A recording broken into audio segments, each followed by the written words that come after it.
The great chamber floated in the void between stars, a massive structure built by civilizations that had ruled the galaxy for thousands of years. Inside, 7 species gathered around a circular table that glowed with soft blue light. They called themselves the Galactic Council, and their word was law across 1,000 worlds. Commander Deho stood in the center of the chamber. His tall frame was covered in dark scales that reflected the light like polished metal. He was Vrelian, a species known for conquest and military might. His people had destroyed entire civilizations that refused to bow to council authority. Today he brought a problem that troubled all 7 species. The humans must be stopped, Deho said. His voice echoed through the chamber. They have taken 12 colony worlds in just 50 years.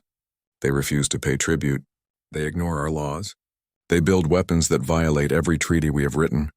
Holographic images appeared above the table, showing human colony worlds.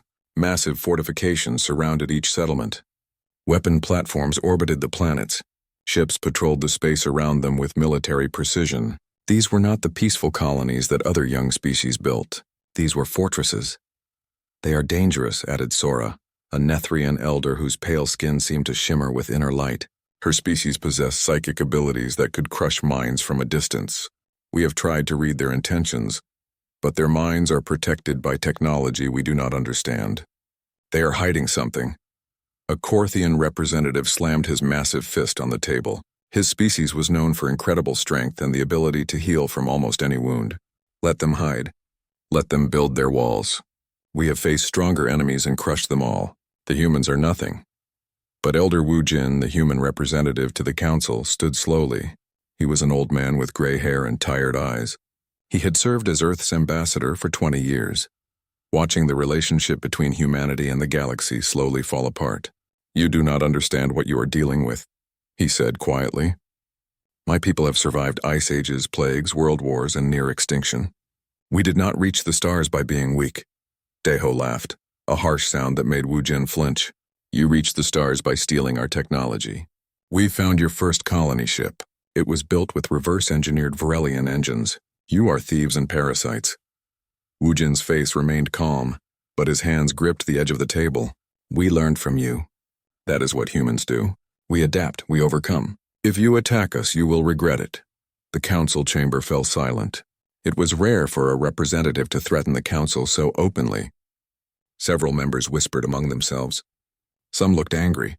Others seemed merely amused by the old man's defiance. Finally, the council's speaker stood. She was a Kari, a species of artificial beings who had outlived their creators. Her voice was mechanical but clear. The council has reached a decision. Humanity has 48 hours to withdraw from all contested colony worlds and submit to council authority. If you refuse, we will send the Crimson Legion. Wu Jin's face went pale. Every species in the galaxy knew about the Crimson Legion.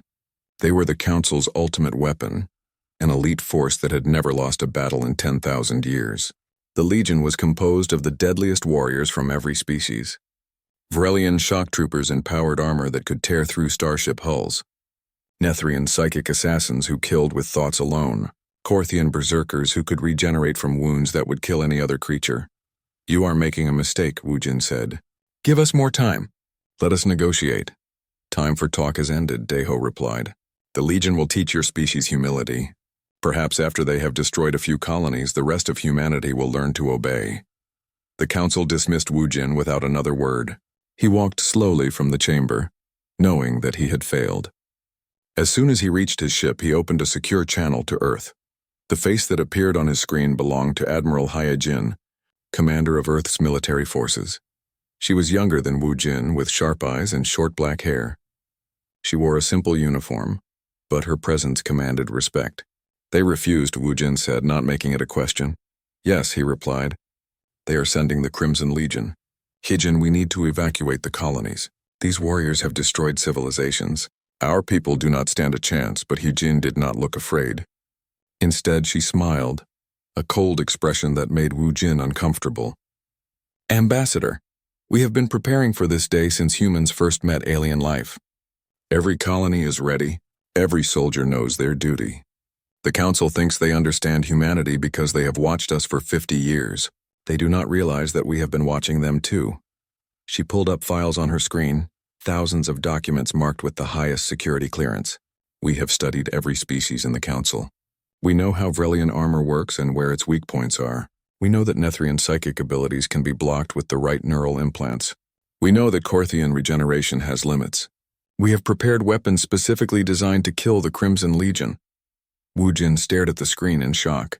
How long have you been planning this? Since first contact, Hyejin replied. The Council made it clear from the beginning that they only respect strength. So we became strong. We built our colonies as fortresses. We trained every civilian for combat. We took their technology and made it better. Now they will learn what happens when you underestimate humanity. She closed the files and looked directly at Wu Jin.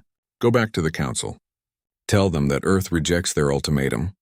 Tell them that we will not abandon our colonies. And tell them that if they send the Crimson Legion, not one will return alive. Wu Jin wanted to argue, to tell her that this was madness, that humanity could not win against the Council's forces. But looking at Hyejin's determined face, he realized that this had always been inevitable. Humanity had never been good at following rules made by others. I will deliver your message, he said finally. But Hyejin, if you are wrong, if we cannot stop the Legion, they will not stop with the colonies. They will come for Earth. Then we will be ready for them there too, Hyejin replied. Humanity did not crawl out of caves and cross oceans and reach for the stars just to bow before alien masters. The Council wants to teach us our place. Instead, they are about to learn what it means to fight a species that refuses to lose. The transmission ended, leaving Wu Jin alone with his thoughts. He knew he should feel fear, but instead he felt something else. Pride, perhaps, or maybe just resignation. Humanity had always been a stubborn species. Now the galaxy would learn just how stubborn they could be.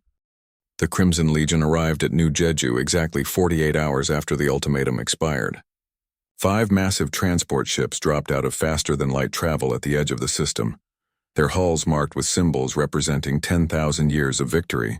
On the lead ship, Commander Taejin studied the planet below with satisfaction.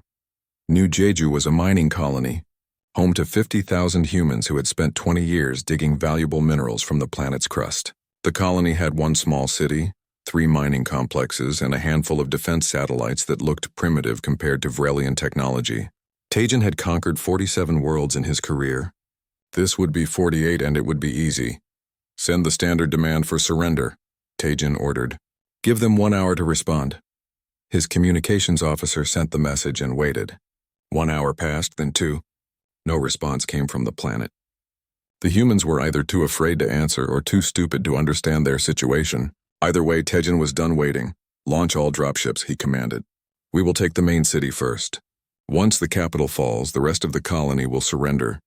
300 dropships fell through New Jeju's atmosphere like metal rain.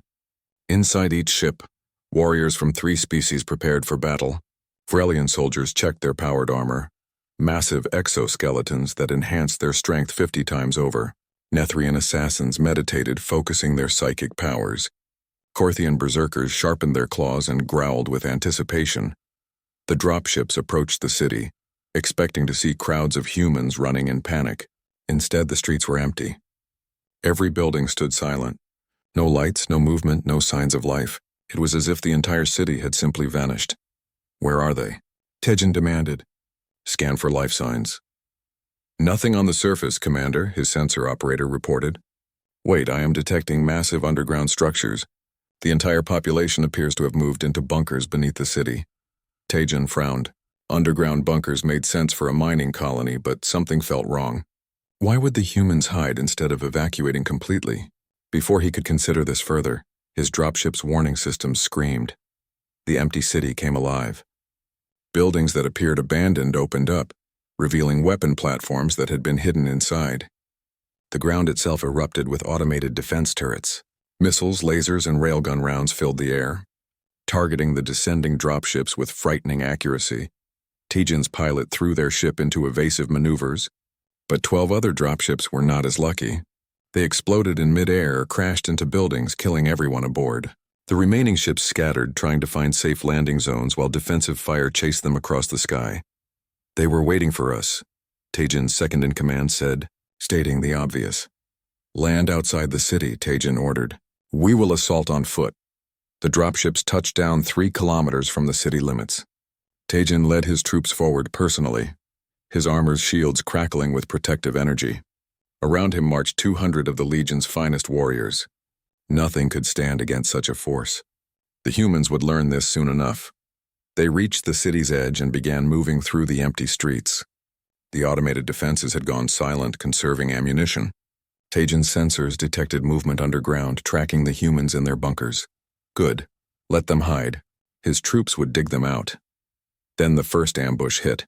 A manhole cover exploded upward and human soldiers emerged from below. They wore black armor that seemed to absorb light, making them difficult to target. Their weapons fired strange blue bolts that punched straight through Vrelian shields. 3 of Tajin's soldiers fell before they could react, their armor melting where the bolt struck. "Return fire," Tajin roared. His troops opened up with everything they had, but the humans had already disappeared back underground. 10 seconds of combat, 3 Legion soldiers dead and not a single human casualty. More ambushes followed. The humans attacked from sewers, from windows, from tunnels that had not appeared on any scan. They used the city itself as a weapon, luring Legion troops into kill zones where automated defenses could target them. Every engagement followed the same pattern. Humans appeared, killed several Legion soldiers, and vanished before reinforcements could arrive. By nightfall, 60 Legion soldiers were dead. Tajin had not seen a single human body. The Nethrian assassins decided to change tactics. If the humans wanted to hide, the assassins would hunt them in their minds. 3 Nethrians extended their psychic senses into the underground bunkers, searching for human consciousness to crush. They found the humans, and then they started screaming. Captain Minho sat in a command center deep beneath the city, watching his soldiers' neural implants activate. When the Nethrian psychics tried to invade human minds, they encountered military-grade mental defenses that did more than block the attack. The implants reflected the psychic assault back at its source, amplified 10 times over. All 3 Nethrian assassins collapsed, their minds burning out from reflected psychic energy. 2 died instantly. The 3rd survived but would never use his abilities again. "They tried to get in our heads," Minho said calmly. "Show them why that was a mistake. Activate the Korthian countermeasures." On the surface, a squad of Korthian berserkers charged into a building where human soldiers had been spotted. The Korthians were nearly 3 meters tall, with thick skin that could stop bullets and regenerative abilities that let them heal from nearly any wound. They crashed through walls, roaring with battle fury, confident in their immortality. The humans met them with weapons designed specifically to kill Korthians. The rifles fired rounds that embedded themselves deep in flesh, before releasing a chemical compound that prevented regeneration. Each shot delivered a poison that spread through the Korthian's body, shutting down their healing factor. Without regeneration, they died like any other creature. The first Korthian took 3 steps before collapsing, 6 rounds in his chest, and his regeneration completely neutralized.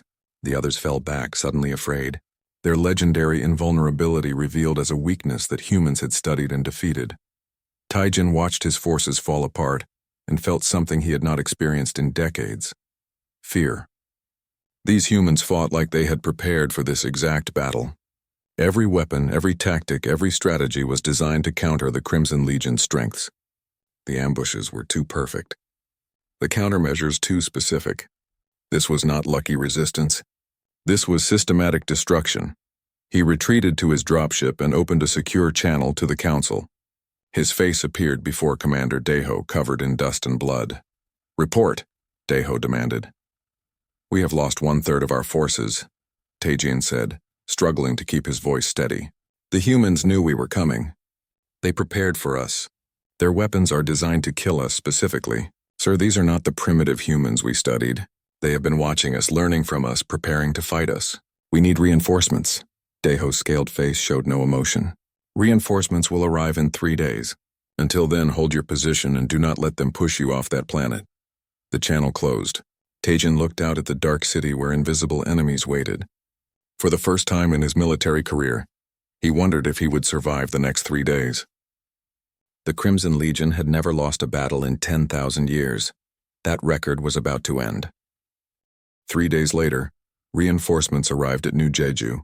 3 more Legion transport ships dropped into orbit, bringing fresh troops to replace those lost in the initial assault. Commander Deho came with them, personally taking command of the operation. The Council was watching this battle now, and failure was not acceptable. Standing on the bridge of his flagship, Daiho studied tactical displays showing the battlefield below. Taejin had managed to hold the landing zone, but the humans controlled everything else. The original force of 300 Legion soldiers had been reduced to less than 200. The reinforcements brought their total strength back to 600, but Daiho knew numbers alone would not win this fight. The humans have turned their city into a maze, Taejin explained, pointing at holographic maps. They control the underground tunnel networks. We cannot track them. Every time we advance, they ambush us and disappear. Our sensors are useless against their stealth technology. Daiho studied the map carefully.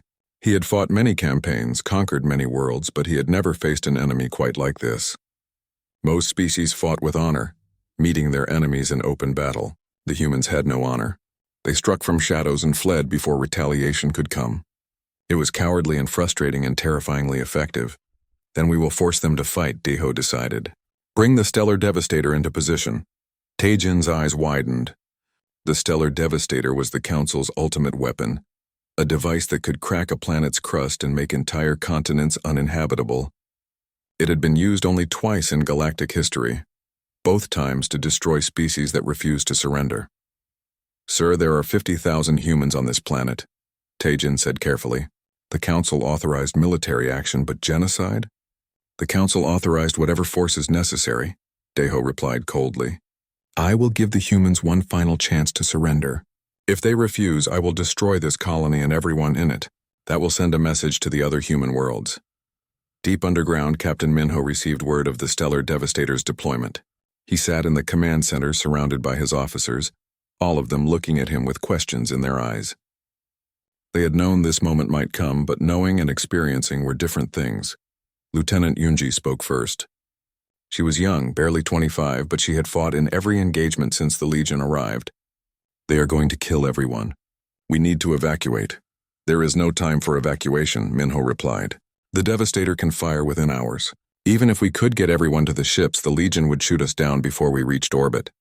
Then what do we do? Asked another officer. We cannot win against that weapon. Minho pulled up a new set of plans on his display. We do what humanity has always done, we adapt. The Legion came here expecting to fight colonists. They still think we are victims waiting to be rescued or destroyed. They do not understand what we really are.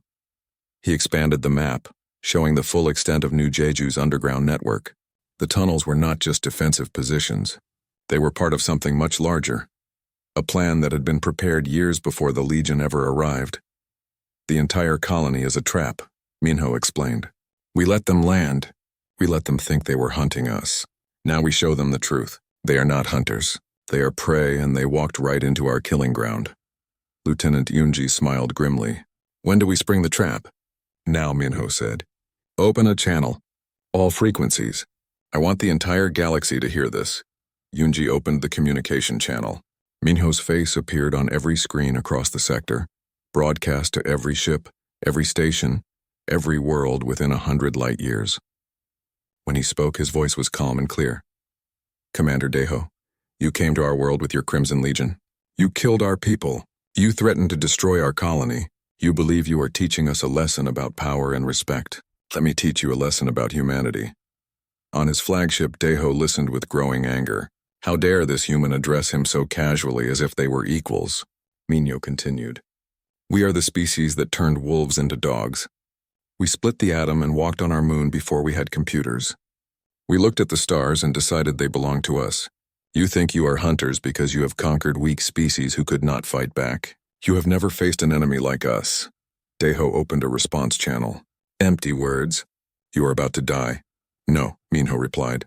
You are. All across New Jeju, hidden fusion reactors began overloading. The humans had spent 3 days luring the Legion deeper into the city, positioning them exactly where they needed to be. The reactors were not accidents waiting to happen. They were weapons, carefully placed bombs with yields measured in megatons. All units fall back to evacuation bunkers, Minho ordered. Maximum speed. You have 90 seconds. Human soldiers abandoned their positions and ran through the tunnels towards specially reinforced shelters built deep beneath the planet's surface. These bunkers were designed to survive anything short of a direct hit from orbital weapons. They would be enough to protect against the coming blast. On the surface, Legion soldiers suddenly found themselves alone. The humans who had been harassing them for days simply vanished. Taejin, standing in the city center with 200 troops, felt his scales prickle with warning. "Something is wrong," he said. "All units, withdraw to the landing zone immediately." They began to run, but it was too late. The first fusion reactor detonated beneath their feet. The explosion tore through the city like the wrath of an angry god. Buildings vaporized instantly. The ground itself liquefied and churned. A shockwave of superheated air rolled outward at supersonic speeds, catching Legion soldiers and incinerating them before they could scream. More reactors detonated in sequence, each explosion carefully timed to create overlapping kill zones that covered every position where Legion forces had gathered. The city transformed into a vision of hell, with mushroom clouds rising into the sky and the ground glowing red with heat. From orbit, Daeho watched his forces die. Hundreds of vital signs vanished from his tactical display in seconds. The entire city became a crater glowing with radiation. When the blast waves finally subsided, only silence remained. "Status report," Daeho demanded, his voice shaking. His sensor operator worked frantically at his console. "I am detecting 94 Legion survivors, mostly troops that were at the landing zone when the explosions occurred. Sir, we have lost over 500 soldiers. The Crimson Legion is effectively destroyed." Daeho stared at the ruined planet below. This could not be happening. The Legion had conquered worlds, fought wars against civilizations with technology far beyond humanity's level. They were supposed to be invincible. A new transmission came through and Minho's face appeared on screen. He was covered in dust but very much alive. Behind him, Daeho could see hundreds of human soldiers emerging from their bunkers, battered but breathing. "Did you learn your lesson, Commander?" Minho asked. "Or should we teach you again?" Daeho wanted to fire the Stellar Devastator immediately, to wipe these arrogant humans from existence. But looking at his tactical displays, at the pitiful remnants of his once mighty force, he realized the truth. If he destroyed this colony, humanity would retaliate. And after watching what they did to the Crimson Legion, he was no longer certain the Council could win that war. "Retreat," he ordered quietly. "All ships prepare for faster-than-light jump. Sir?" his second-in-command questioned. "The mission?" "The mission is over," Daeho replied. "We are leaving."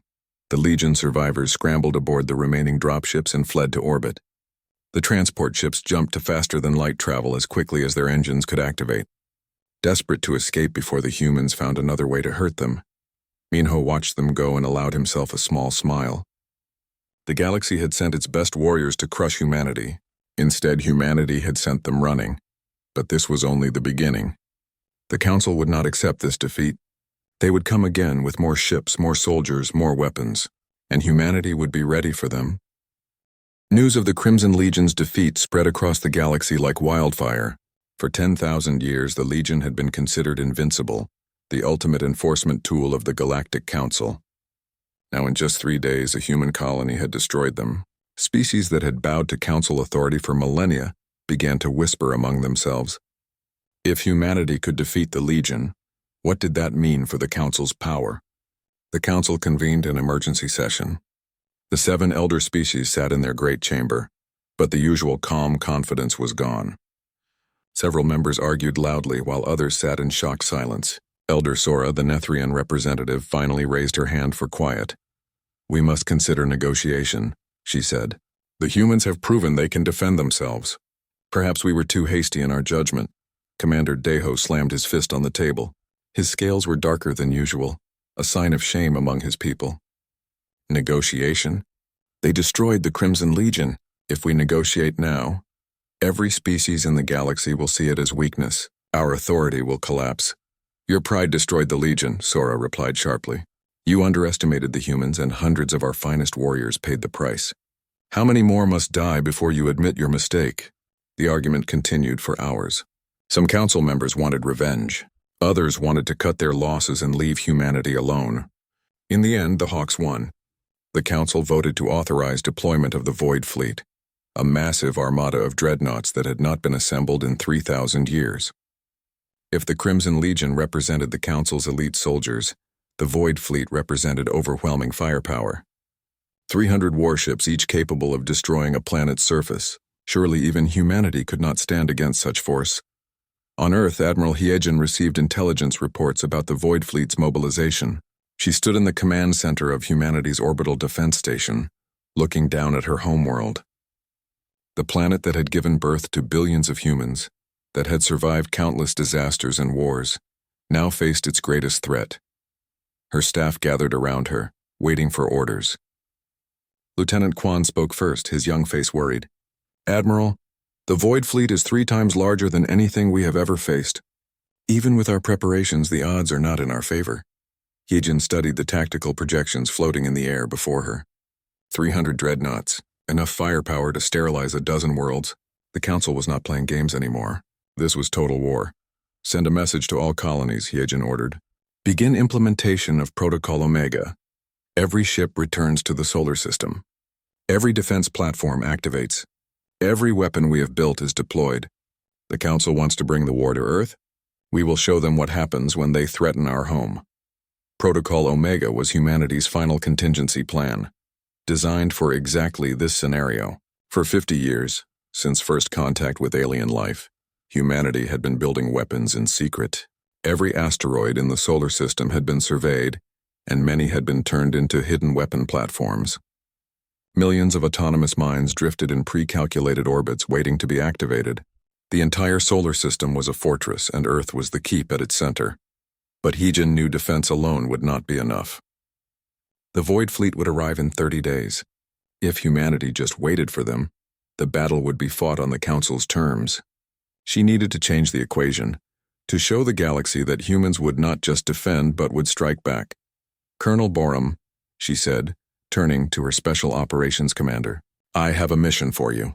Colonel Borum was a veteran of humanity's colonial security forces, a woman who had spent 20 years fighting pirates, corporate mercenaries, and hostile alien encounters. Her face bore scars from a dozen battles, and her eyes showed no fear. "Whatever you need, Admiral." "Take your best teams," Hiejin said. "Hit the Council's military installations across 3 sectors. I do not want you to hold territory or achieve strategic objectives. I want you to send a message. Show them that we can reach out and touch them whenever we want. Make them afraid." Borum smiled. "Yes, ma'am. We will make them regret ever hearing the name humanity." Over the next 2 weeks, human strike teams launched a series of lightning raids that shocked the galaxy. Colonel Borum's forces hit ammunition depots, communication relays, and supply stations with brutal efficiency. They did not try to occupy positions. They struck fast, destroyed everything of value, and vanished before reinforcements could arrive. One raid targeted a Vrelian military academy on the planet Theron. A team of 20 human commandos infiltrated the facility at night, planted explosives throughout the armory and training facilities, and extracted without firing a single shot. The explosions killed no one. The humans made sure the buildings were empty, but they destroyed 50 years' worth of military equipment and sent a clear message. Nowhere was safe. Another team infiltrated a Nethrian research station studying psychic warfare techniques. They stole data on advanced mental defenses and destroyed the station's experimental weapons before disappearing into the void. The Nethrians, who prided themselves on their ability to sense intruders psychically, never detected the humans until it was too late. The most audacious raid hit a Council supply depot in the Marquesh system. Private Sunwoo led a squad of 6 soldiers aboard a Council transport ship by hiding in a cargo container. Once inside, they killed the guards, downloaded the ship's navigation database, and scuttled the vessel with everyone else safely evacuated to escape pods. The navigation data revealed the locations of dozens of secret Council installations. Back on Earth, news media interviewed Sunwoo after his return. The young soldier looked tired but satisfied with his work. A reporter asked him if he had been afraid, facing the Council's military forces. Sunwoo laughed. "Afraid? My grandmother survived the corporate wars when megacorps tried to control Earth's governments. My parents homesteaded New Sol Colony with nothing but prefab shelters and determination. I grew up hearing stories about humans who refused to quit no matter what the universe threw at them. The Council thinks they are tough because they conquered species that gave up. They have never fought people like us." The interview was broadcast across human space and beyond. The galaxy watched and began to understand something important. Humans were not just defending their territory. They were showing that they could take the war to the council's doorstep anytime they wanted. In the council chamber, the mood had shifted from confidence to concern. Elder Sora played footage from the raids, showing human soldiers moving with precision and skill that rivaled the Crimson Legion. "These are not lucky amateurs," she said. "This is a military force that has been preparing for years. They have studied us, learned our weaknesses, and built their entire strategy around defeating us. Then we will destroy them," Deho insisted. "The Void Fleet launches in 2 weeks. This time there will be no mistakes. We will not underestimate them. We will simply overwhelm them with superior numbers and firepower." "And if that fails?" Sora asked quietly.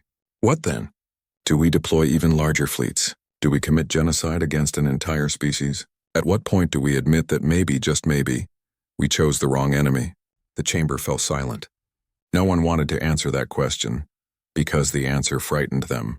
For 10,000 years, the Council had ruled through military superiority. Every species that challenged them had been crushed or submitted. But humanity was different. They did not fight for territory or resources. They fought for survival, and history suggested that humans were very good at surviving. The vote was called. The Void Fleet would deploy as planned. 300 dreadnoughts would jump to the solar system and end this war once and for all. But as council members filed out of the chamber, many of them wondered if they were making a terrible mistake. On Earth, Admiral Hiejin watched the stars and waited. The council was coming with everything they had. Good, let them come. Humanity would show them that some species could not be conquered, could not be intimidated, and would never ever surrender. The Void Fleet thought they were sailing to victory. Instead, they were sailing into a trap that had been prepared for decades. The message was clear. Humanity would not just defend their worlds. They would make anyone who attacked them regret it for the rest of their lives. The Void Fleet arrived at the edge of the solar system on schedule, 300 dreadnoughts dropping out of faster-than-light travel in perfect formation. Each ship was 3 kilometers long, bristling with weapons capable of burning continents. Together, they represented the largest military force the Council had assembled in millennia. Fleet Commander Youngsik stood on the bridge of the lead dreadnought, studying the star system before him. Jupiter dominated his forward view screen, the gas giant swirling clouds beautiful and indifferent to the coming battle. Beyond it lay Mars, then Earth, the blue-green world that humans called home. Youngsik had commanded fleets before, but never one this size. The Council was taking no chances this time. "Scan the system," Youngsik ordered. "Locate all human ships in defensive positions." His sensor officer worked at her console, then frowned. "Sir, I am detecting over 500 human vessels. They are distributed throughout the system in defensive formations. I am also reading thousands of automated platforms, weapon satellites, and what appear to be armed asteroids." Youngsik studied the tactical display.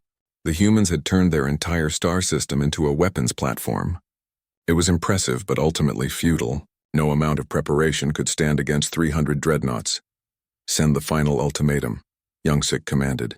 "Tell them they have 1 hour to surrender unconditionally, or we will begin bombardment of their homeworld." The message was transmitted across all frequencies. For 10 minutes, there was no response. Then Admiral Hiejin's face appeared on every screen in the Void Fleet. She looked tired but resolute, her uniform crisp and her eyes clear. "Commander Youngsik," she said calmly, "you sent your strongest against us." The Crimson Legion arrived at New Jeju with confidence and threats. Not one returned alive. "Now you bring more? We welcome them. Come to our home. Learn the same lesson your Legion learned. Earth is not just a planet we defend.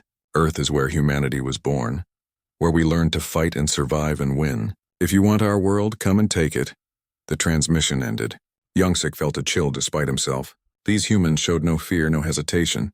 They knew they were outnumbered and outgunned, yet they spoke as if they had already won. "All ships begin advance," Youngsik ordered. "Maintain defensive formation. Watch for ambushes." The Void Fleet moved deeper into the solar system, engines burning as they accelerated toward Earth. They reached Jupiter's orbit when the battle began. Human ships came from everywhere at once. They had been hiding behind asteroids in Jupiter's rings, even in the shadows of the planet's moons. Hundreds of vessels emerged and attacked in coordinated groups, using swarm tactics that overwhelmed the dreadnoughts' targeting computers. The human ships were smaller and faster than the dreadnoughts, darting between the massive vessels like sharks hunting whales. They fired missiles that split into dozens of smaller warheads, each one locked onto a different target. They used electronic warfare systems to jam sensors and communications. They exploited every weakness in the Council's formations. Youngsik watched 3 dreadnoughts die in the first 5 minutes of combat. Human torpedoes slammed into engine sections, crippling the ships and leaving them dead in space. Follow-up strikes targeted power cores, creating explosions that destroyed nearby vessels. "Return fire," Youngsik ordered. "All weapons engage at will!" The Void Fleet's cannons opened up, filling space with deadly energy beams. But the human ships were elusive, using evasive maneuvers that seemed almost prescient. When dreadnoughts did score hits, the human vessels were often smaller drones rather than crewed ships. The humans were fighting smart, preserving their people while forcing the Council to waste ammunition on decoys.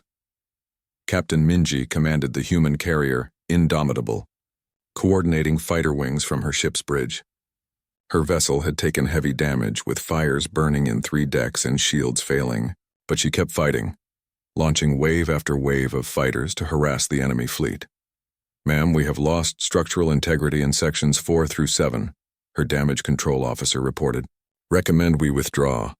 Minji looked at her tactical display. The battle was balanced on a knife's edge. The humans were inflicting serious casualties, but the Void Fleet's sheer numbers were starting to tell. If they could break the Council's formation, scatter them, and force them to fight piecemeal, humanity could win. But it would require sacrifice. "Evacuate all non-essential personnel to the escape pods," Minji ordered. "Everyone else, strap in. We are going to make a run at the flagship." Her bridge crew stared at her. "Captain, that is suicide," her executive officer said quietly. "Maybe," Minji replied. "But if we take out their command ship, the rest of the fleet will be in chaos. That will give our people the opening they need." She activated the ship-wide intercom. "This is the captain. I am ordering all hands to abandon ship. You have 3 minutes to reach escape pods. It has been an honor serving with you." Alarms blared throughout the Indomitable as crew rushed to escape pods. Minji watched the evacuation status on her screen. When the last pod launched, only her bridge crew remained. "You should go too," she told them. Her navigator shook his head. "With respect, Captain, someone needs to help you fly this ship. We are staying." Minji felt tears sting her eyes, but she blinked them away. There was no time for emotion now. "Then let us make this count. All power to engines. Plot a collision course with the flagship." The Indomitable accelerated, burning through space toward Youngsik's dreadnought. Council ships tried to intercept, but human fighters swarmed them, providing cover for the dying carrier's final run. Defensive fire tore into the Indomitable's hull, ripping through decks and destroying systems. Minji felt the ship shudder with each impact. On the flagship's bridge, Youngsik watched the human carrier approach with growing alarm. "Destroy that ship. All weapons focus fire." Energy beams converged on the Indomitable, blasting holes through her hull. The ship's shields were long gone. Atmosphere vented into space. But somehow, impossibly, she kept coming. 30 seconds to impact, Minji's navigator called out. His console was sparking, and blood ran down his face from a head wound. 20 seconds. Minji gripped her command chair. She thought about her family back on Earth, about all the humans who had fought and died to protect their home. She thought about the millions of children who would grow up free, because people like her had been willing to make this sacrifice. Seconds, 5, impact. The Indomitable slammed into the dreadnought's hull at a significant fraction of light speed. The collision released energy measured in megatons. The carrier's reactor core breached a microsecond later, adding a nuclear explosion to the kinetic impact. The dreadnought's shields collapsed, her hull split open, and atmosphere explosions tore her apart from within. The flagship died, taking Youngsik and 3,000 Council soldiers with her. The explosion caught 6 nearby dreadnoughts in its blast radius, destroying or crippling them. In one moment of sacrifice, one human captain had eliminated 7 enemy ships. The Council fleet reeled. Without their flagship, their coordination collapsed. Individual ship captains began making their own decisions, some advancing aggressively while others fell back. The human fleet exploited this confusion ruthlessly, isolating enemy ships and destroying them before help could arrive. Major Seojin led human boarding teams in perhaps the most audacious operation of the battle. His Marines used stealth shuttles to approach 3 damaged dreadnoughts and force their way aboard through breached hulls. The Marines fought through the ships deck by deck, using powered armor and close-quarters combat tactics. Council soldiers fought desperately to repel the boarders, but the humans had trained for this. They knew the dreadnoughts' layouts from intelligence gathered during Colonel Borum's raids. They knew where to strike to disable life support, to shut down weapons, to capture the bridge. Within an hour, Seojan's forces controlled 3 dreadnoughts. Human engineers immediately began studying the ship's systems, learning their weaknesses in real time, and transmitting that information to the rest of the fleet. Then, in a move that shocked the Council forces, the humans turned the captured dreadnoughts' weapons against their former allies. The battle raged for 8 hours. By the end, the Void Fleet had been shattered. Over 200 dreadnoughts were destroyed or captured. The survivors fled the solar system in disorder, pursued by human fighters who harried them all the way to the edge of the system. Youngsik, second in command, now in charge of what remained of the fleet, sent a desperate message to the Council. "We have failed. The humans have defeated us," requesting immediate withdrawal of all forces. 6 months later, Ambassador Ji-hoon stood before the Galactic Council in the Great Chamber. But unlike Elder Wu Jin, who had stood here before, Ji-hoon did not come as a supplicant. He came as the representative of a power that had proven itself in battle. The Galactic Council sent its best warriors to conquer humanity, Ji-hoon said, his voice echoing through the chamber. The Crimson Legion came and not one returned. The Void Fleet came and fewer than 100 of 300 ships survived. You wanted to teach us our place in the galaxy. Instead, you learned what happens when you underestimate human determination. He placed a data chip on the table. These are our terms. All human colony worlds,